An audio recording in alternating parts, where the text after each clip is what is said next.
Thank you very much for this kind introduction. So also very, very warm welcome from my side to all the participants, to the audience. So I think in view of the time, I think I make here full screen mode.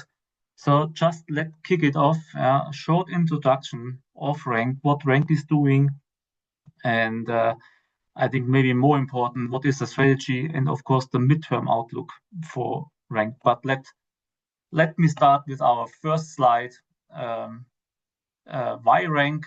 Why it should be a good idea to invest in RENK. So I think hopefully many of you know the figures on the top half of this slide. So I do not want to stress these figures. I think quite familiar to you. I think let's focus on the bottom half on this slide because first of all, what is RENK doing? RENK is really a very typical German engineering mechanical company with a transition of more than 150 years. So RENK is a leading provider for propulsion technology. So we are in some way a mobility enabler. Of course, we are known for our core product. It's a transmission for especially a heavy tracked vehicle. So we are the number one in this kind of field of mission critical drive technologies. And I think also important on the right hand side, we have a market presence for our tracked vehicles of round about 75% of our global addressable market. It means it is excluded nice countries like China, Iraq, North Korea, of course. So addressable market. And I think now when you're looking on the four pie charts on the bottom half of this slide, so we have right now a defense share of around about 3/4, and civil business is around about 1/4. So we are really a defense company, and it's further growing and increasing.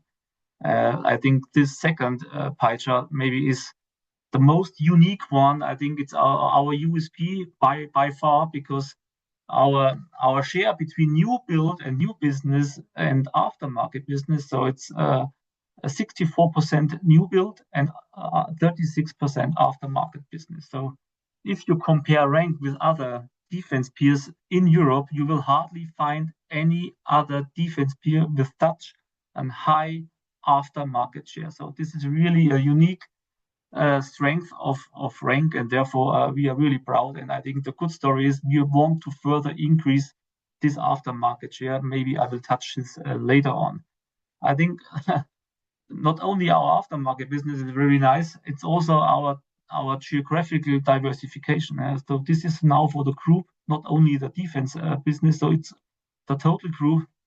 And you're looking on the geographical split, so I think it's nearly quarter for Germany, quarter for European, Middle East, APEC, a quarter, and Americas a quarter. So we are highly diversified geographically.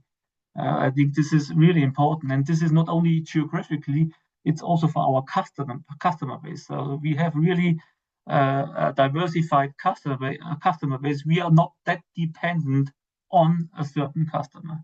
Last but not least, the fourth pie chart. So RENK consists of three divisions. So it's the VMS division. It's the largest and important one. It's Vehicle Mobility Solutions division. So it stands for around about 2/3 of our revenues and 3/4 of our adjusted EBIT. So this is purely defense business and purely land domain business. Our second largest division is M&I. It's called Marine and Industry. So it's a mixture between marine and navy business and industry business, so civilian applications. The split between the marine/navy business and the industry business is nearly 50%. 50% is navy business, 50% is industry business. And the last division, it's our smallest one, but a very nice one. It's slide bearings. It stands for around about 9% of our revenues, of our group revenues. That brings me to our next slide. So what are our products? What is RENK doing? So of course, I think you know it. The most famous product of RENK is of course transmission, especially for land vehicles and tracked vehicles. But we do not only produce and assemble transmissions, but we have, as I mentioned it before, we are a mobility provider. So we have in our portfolio also engines and suspensions for tracked vehicles. And looking at our M&I segment, so we have also, of course, gear units for Navy applications, so for surface vessels, frigates, destroyers, submarines, and so on. But also, as mentioned before, we have also solutions, applications for industry business. And here you see, by the way, we are clearly the #1 market leader for several applications. So I think in a nutshell, this is our product portfolio of RENK. To get one step further, I think this is maybe quite impressive. It's only a small number of platforms where RENK is in with its products. So I think we always take the example that it is easier to name the platforms where RENK is not in, because we are covering more than 70 army nations globally and more than 40 navy nations around the globe. So this brings me back to my first point, that we have really a highly diversified customer base. So we have here on the left-hand side our products. So it's transmissions for tracked vehicles. We have also suspensions, final drives, engines, couplings, and so on. So maybe to pick out some famous platforms where RENK is in. So I think you know it by heart. The Leopard 2 is of course equipped by a RENK transmission. Also the Panzerhaubitze 2000. The K2 is a South Korean main battle tank, heavily used, for example, by Poland. So we are a sole source supplier for the Polish K2 for the export K2. Then, of course, the PIM howitzer in the US, and so on and so forth. So you see, it's only we are nearly covering the whole platforms around the globe for the NATO nations, and as mentioned before, for the addressable and accessible market. On the right-hand side, of course, some customer names. I think some of them are quite familiar to you.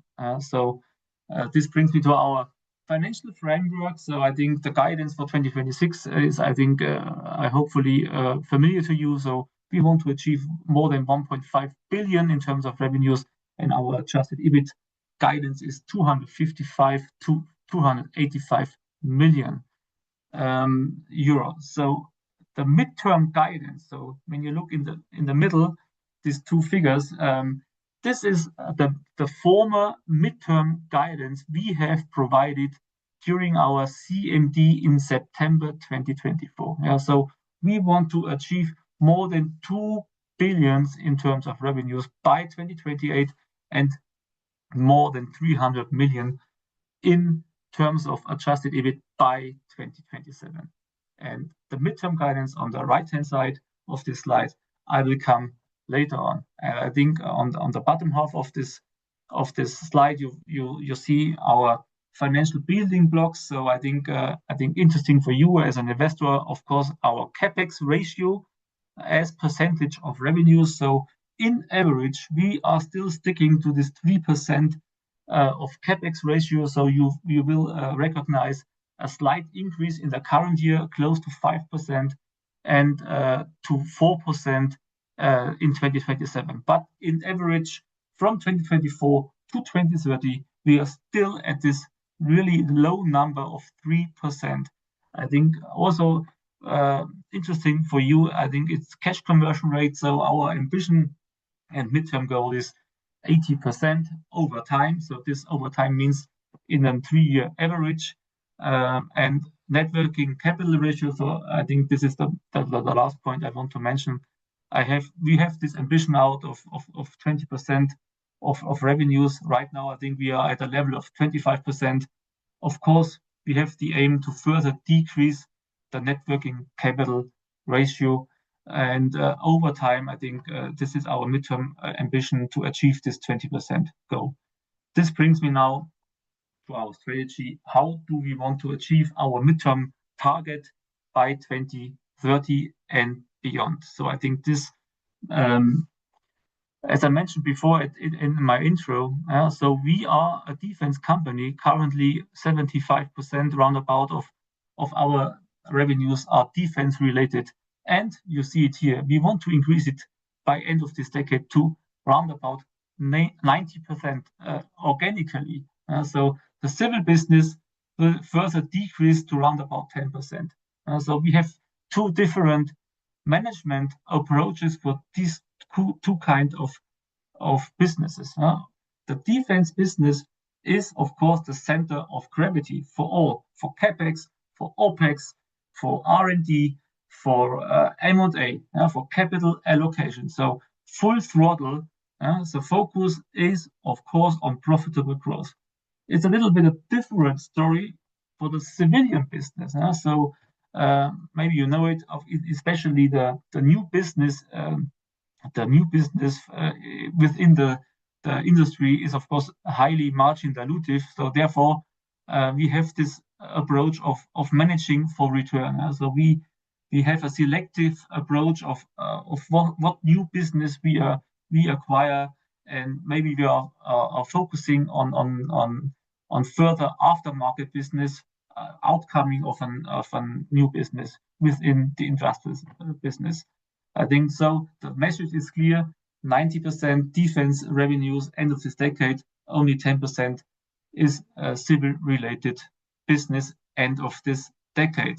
So I think we have this midterm guidance now up to 2030. So we have provided this midterm guidance during our CMD last year in November.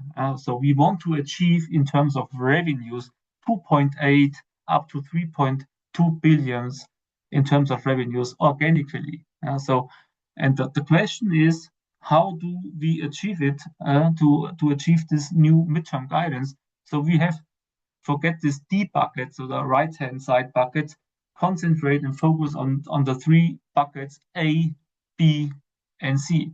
So the walk towards 2030 midterm guidance consists of three buckets on three levels. It's A, it's the order backlog. B, it's the pipeline potential.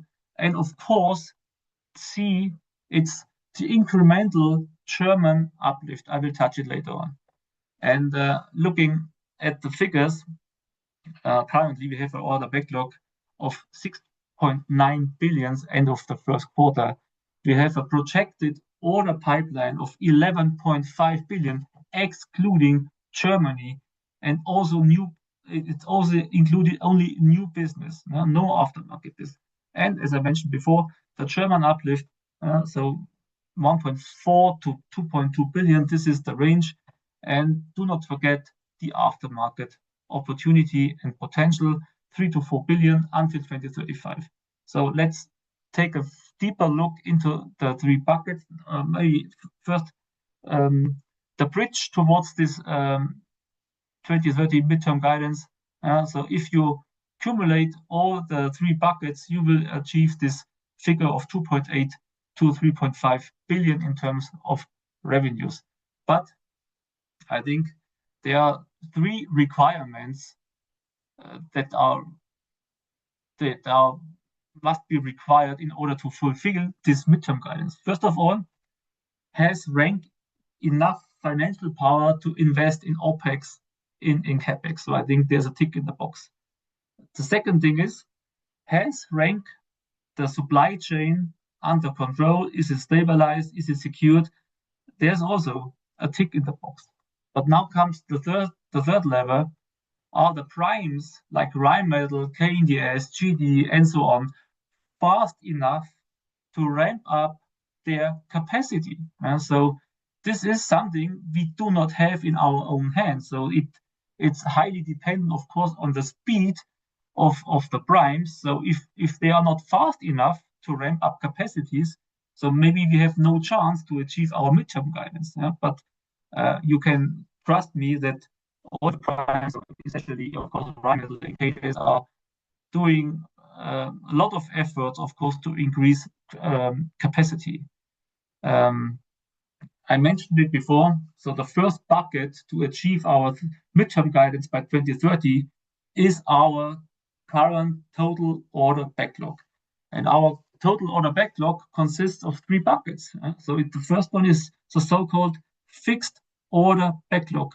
End of first quarter, 2.6 billion. Fixed means signed contracts. And we know that, of course, this project will, or this order intake will come for 100%. So it's already signed. The second column is the so-called frame order backlog. It consists of course, like the name is also telling it, of frame contracts, especially with foreign MODs. In this case, the biggest bucket, the biggest chunk of this frame contract is related to our US facilities. And the last one, it's a so-called soft order backlog. It stands around right now at 3.5 billion. Soft means maybe it's a wrong expression, because it is not as soft as it sounds, because we know that the project will come. We do not know when it exactly comes, but we are knowing from customer discussions, we are the only sole source supplier for this platform, and this is included in our soft order backlog. I will give you one example. Before Christmas, there was this German approval of around about 50 billions of military expenses, and there was included this Puma second batch program. And I think only 2 or 3 days later, after this approval by the German government, the Prime, so it's a joint venture between Rheinmetall and KNDS, they have received the order by the German MOD, and this means that we have included this second batch of Puma in our soft order backlog. And 3 months later, so I think it was end of March, we have received by the Prime the contract for delivering 200 Puma transmissions. Then this soft order backlog converted into fixed order backlog. So I think this is a nice example. What does it mean? Soft order backlog and converting it into fixed order backlog. So in total, our total order backlog 6.9 billion for a time frame of nearly 4 years. So it's 5 times annual sales. So I think we have a high visibility for the upcoming years. And this brings me now to our second bucket, our order pipeline, which we have identified out of customer discussions, of known projects, of known platforms. We are knowing that they will come.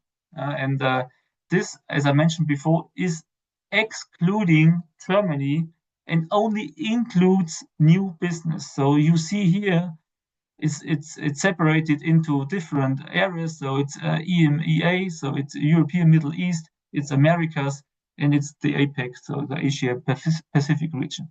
On the right-hand side, you see certain specific platform and programs names.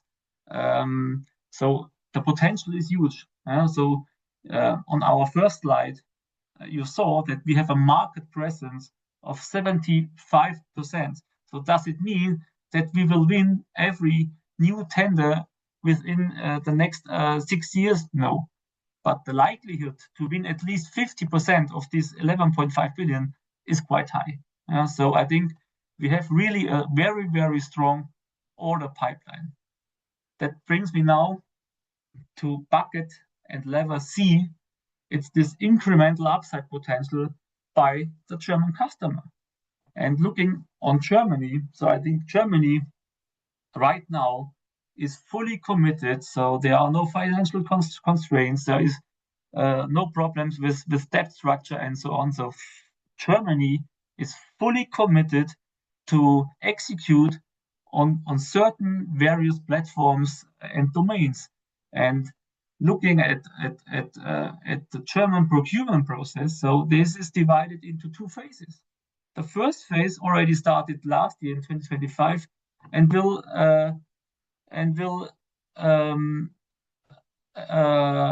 durate until end of this decade. So this is the first phase to fill necessary important gaps. And believe me, there are many gaps in the German Bundeswehr, in the German army. The second phase will start beginning of next decade until 2035 and beyond to fulfill NATO requirements. And on the right-hand side, you see some famous German platforms. And I think since I think first quarter last year, we always work with ranges. So we have a range for the Leopard 2. This also includes the so-called family vehicles. So it's not only the Leopard 2 main battle tank, but it's also family vehicles like a bridge layer, minesweeper, recovery tank. So the range for this Leopard 2/family vehicles is from 500 up to 1,100 Leopard 2 vehicles. And the same is for Panzerhaubitze, Puma, and Boxer, and so on. But do not underestimate and do not forget also our Navy business. So also the German Navy is fully committed to further increase the Navy fleet. So the MEKO A200 and some submarines and so on. And this is the famous F-127. So in total, Germany, I do not want to say they are doing a perfect job. So I think Germany is doing a good job in terms of politicians and MOD and procurement. So now it depends. The table is on the money, by the way. So it depends now on the industry to exercise and to perform. So in total, Germany has an incremental upside of around about 2 billion. And now this brings me to our last point in terms of how to achieve our 2030 midterm targets. Aftermarket. I mentioned it at the beginning. Right now, our aftermarket share is in a range between 35 to 40%. It depends a little bit on the product mix during a certain quarter, but this is the range. And we have identified a potential in terms of aftermarket of 3 to 4 billion until 2035. And you can believe me, this is a very conservative approach. You see on the right-hand side here the 3 to 4 times. What does it mean? So after selling a new transmission to a customer, to an end customer, to a certain army,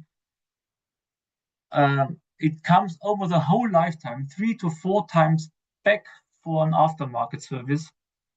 And this is based, of course, on historical data. And by the way, aftermarket business consists of 3 or 4 business streams, by the way.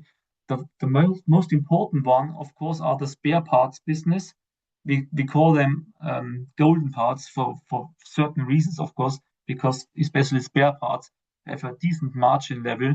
And the second revenue stream within the aftermarket business are spare transmissions, maintenance, repair, and overhaul, and some field service.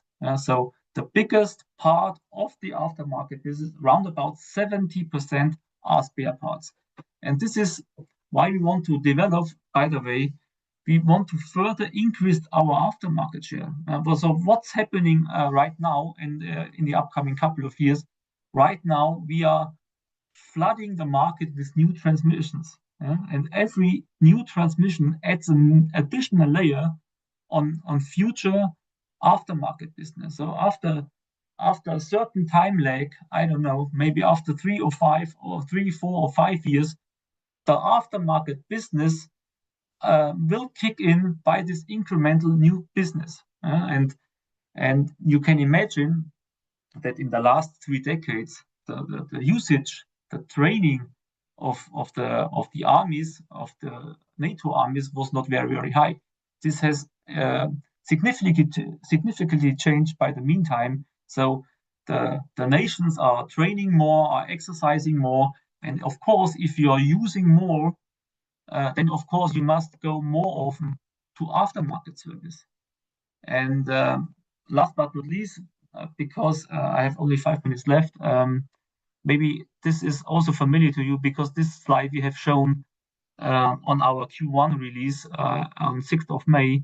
I think this is a very good example how we are converting our next gen mobility for, we call it for a RENK 2.0 for digitalized solutions of our current products. So these are 4 examples. The first one on the left-hand side, we have received in the first quarter in this year the official contract by KNDS to develop a new kind of Leopard 2 transmission for this so-called bridge solution. So we are now the sole source developer for this new kind of transmission for the bridge solution of the Leopard 2.8A version. The second thing is we are showcasing at the Eurosatory in Paris. It's a famous and huge defense fair in Paris. Our first transmission for heavy wheeled vehicles. It's a so-called ESM 280.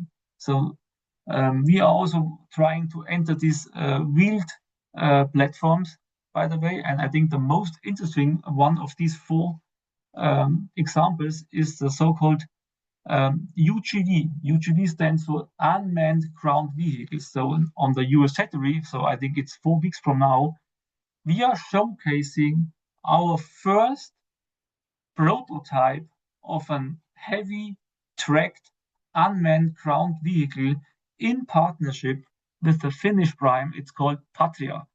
So all of you are highly invited to visit us at our booth in Paris at the Eurosatory and to see this unmanned ground vehicle prototype. And last but not least, also in the first quarter, we have received the first R&D order to develop a Navy gearbox for an unmanned and autonomous surface vessel.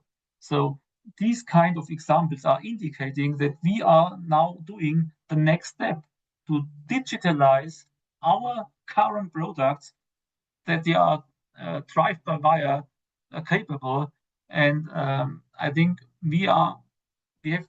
right now we are concentrating, of course, right now on our old product portfolio. But on the other hand, we are now developing the needed solutions for new platforms, because every new platform requires certain drive-by-wire, X-by-wire capabilities, and therefore RENK stands for, we have the knowledge, the competence to further develop our products.